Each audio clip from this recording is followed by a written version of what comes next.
રાજકોટમાં વધુ એક સમૂહ લગ્ન વિવાદમાં આવ્યા છે। 27 એપ્રિલે રાજકોટમાં 555 દીકરીઓના સમૂહ લગ્ન યોજાયા હતા, પરંતુ આ સમૂહ લગ્નમાં દાતાઓએ દીકરીઓને કરિયાવરમાં અસલીના બદલે નકલી સોનું આપ્યું હોવાના આરોપ લાગ્યા છે। સુરેન્દ્રનગરના લખતરના પરિવારની કુવાડવા પોલીસ સ્ટેશનમાં ફરિયાદ માટે સમૂહ લગ્નના આયોજક વિક્રમ સુરાણીએ સોશિયલ મીડિયામાં એક વિડીયો મૂક્યો અને અપીલ કરી દીકરીઓને દાતાઓ તરફથી ઘરેણાં આપવામાં આવ્યા હતા।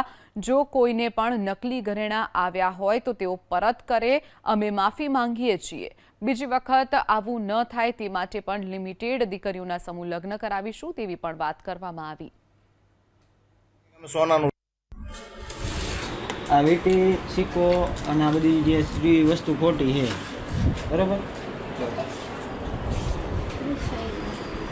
આ બધું સોનીની દુકાને બતાવ્યું, એમાંથી કોઈ વસ્તુ સાચી નથી। સોનીએ બધી જ ના પાડી, કોઈ વસ્તુ આમાં સાચી છે જ નહીં વીટી કે નહીં કૈડા કે નહીં પદાણો કે નહીં બે સિક્કા।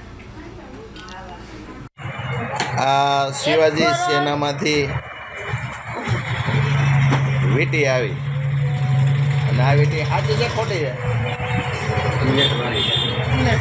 ગ્લેટવાળી વીટી છે। આ લોકો એમ કે અમે સોનાનું દાન આપીએ છીએ। આ વીટી હાલતી નથી ક્યાંય, અત્યારે સોનીની દુકાને બતાવવા આવ્યા છે અને માણસોને પાણી પણ મળ્યું નથી। અને ભાઈ તમારું નામ? તુષારભાઈ વાઘેલા। ત્યાં પાણી પણ જડ્યું નથી, એટલે આના કાયદેસર જે કાંઈ કાર્યવાહી થતી હોય એ કરવાની છે। અને આ જાન વેળાવાળાથી આવી હતી ને બાયડીથી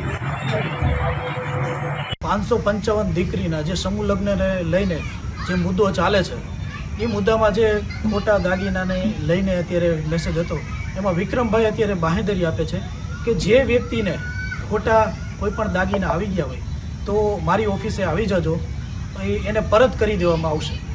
4-5 દિવસથી વિડીયો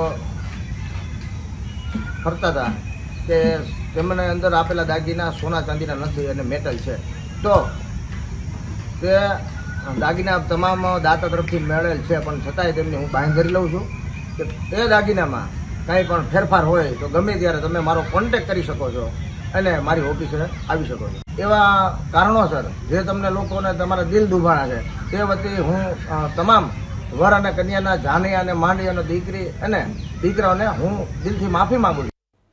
તો રાજકોટમાં વધુ એક સમૂહ લગ્ન વિવાદમાં આવ્યા છે। 555 દીકરીઓના જે સમૂહ લગ્ન યોજાયા હતા, સમૂહ લગ્નમાં જે કરિયાવરમાં સોના ચાંદીની વસ્તુ આપવામાં આવી હતી તે તમામે તમામ દાગીના ઘરેણાં ખોટા નીકળ્યા હોવાનું જે વર અને કન્યા પક્ષ છે તેમનો દાવો છે।